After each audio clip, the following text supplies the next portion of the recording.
Hello students, this is class 11th chemistry. The topic is redox reactions. We have been discussing this in last two lectures. The today's topic is types of redox reactions.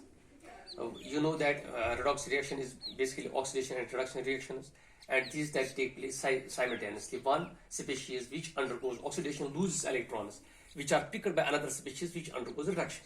So this takes place in two ways. One is direct redox reaction. What is direct redox reaction? The oxidation and reduction reaction take place in the same vessel. The one species which undergoes oxidation loses electrons, and another which picks up these electrons undergoes reduction. These are in the same solution. Then we have another indirect redox reaction. In indirect redox reaction, the oxidation and reduction reactions take place in different vessels. And this is the principle of electrochemical cell. In one reaction, which we call oxidation half cell, the electrons are produced, released. These are taken to the another cell, to another half cell, where reduction takes place. And this takes place through an external wire. And this flow of electrons is basically electricity, which powers our torches and this other gadgets. So let us now first discuss this. What is this direct redox reaction? Let us do an activity. We take a small clean zinc. We take a zinc rod, zinc strip, and clean it with a sandpaper and place it in copper sulfate solution. Okay. What have we see? The following changes occur. Zinc metal, which we have placed it in, it dissolves and loses weight.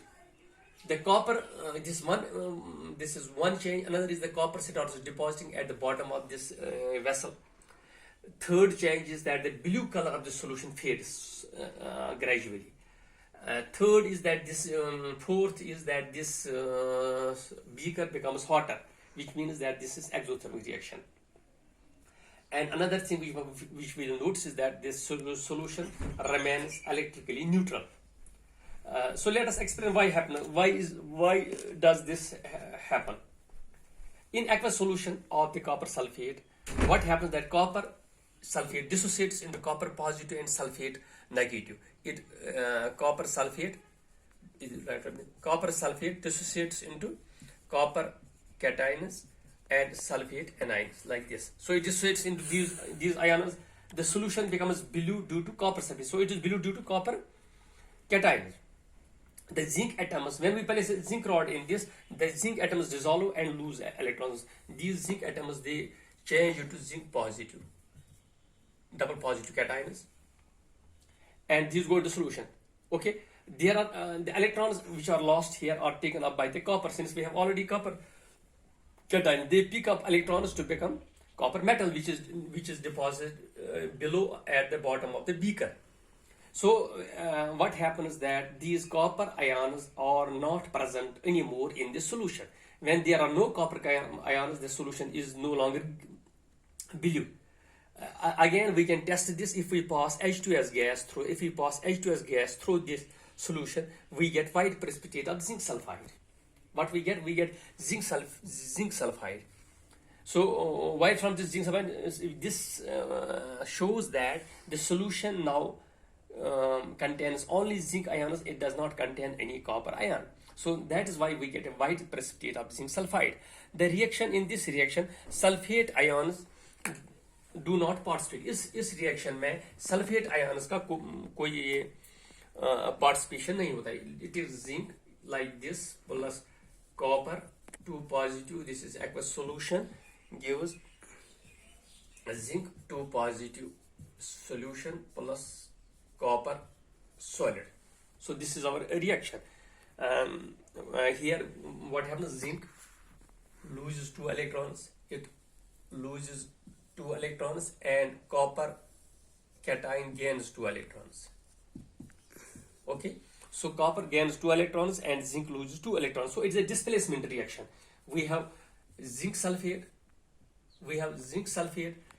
it adds, we have copper sulfate, it adds zinc to give zinc sulfate plus copper. So this copper is displaced by zinc, so it is a displacement reaction.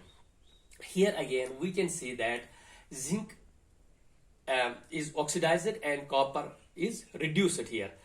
So we can say that zinc acts as a reducing agent, since when it releases electrons, they are picked by copper cations. copper ions. So zinc help us copper ions to get reduced. So zinc is a reducing agent. Here it is reducing agent. And copper takes electrons of zinc, so it helps zinc to get oxidizer. So copper is here oxidizing agent. So it is oxidizing agent. Okay.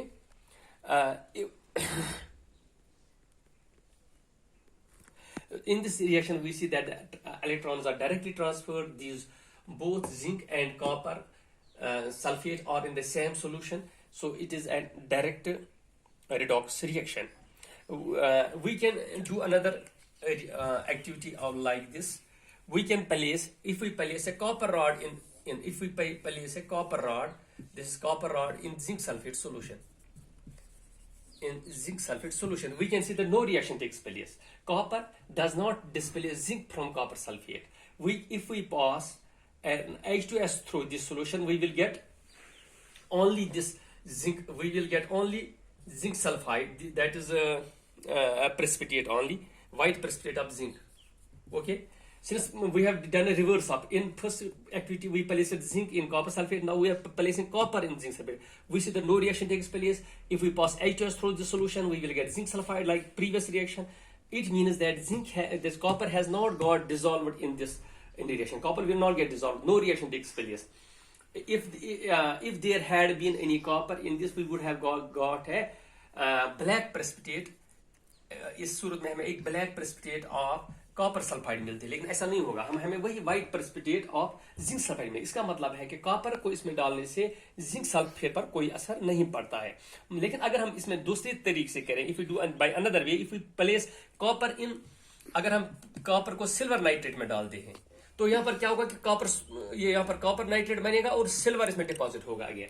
इसका मतलब है zinc को capacity है वो copper को displace करेगा, लेकिन copper zinc को डिस्प्लेस नहीं कर सकता है, बट कॉपर सिल्वर को नाइट्रेट से डिस्प्लेस कर सकता है. इसका मतलब ये हो गया है कि इनकी अलग अलग टेंडेंसी होती है.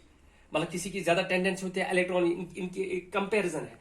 जिंक की जो इलेक्ट्रॉन लूजिंग कैपेसिटी है, इलेक्ट्रॉन लूजिंग टेंडेंसी है, that is more than copper, और कॉपर की मोर है देन सिल्वर. सो हम एक सीरीज बना सकते हैं, एक टेबल बना सकते हैं इन द इंक्रीजिंग और decreasing order of the tendency of these to lose electrons. For example, we can form here zinc has more tendency than copper and copper has more tendency than silver. So जब हम एक table बनाएंगे तो इस table को हम कहते हैं एक्टिविटी सीरीज, और इसको इलेक्ट्रोकेमिकल सीरीज कहते हैं. So it is an activity series और electrochemical series. Okay, so we can identify which is more active, which element, which metal is more active and which is less active, and the series will tell us the relative strengths of these to get oxidized or reduced.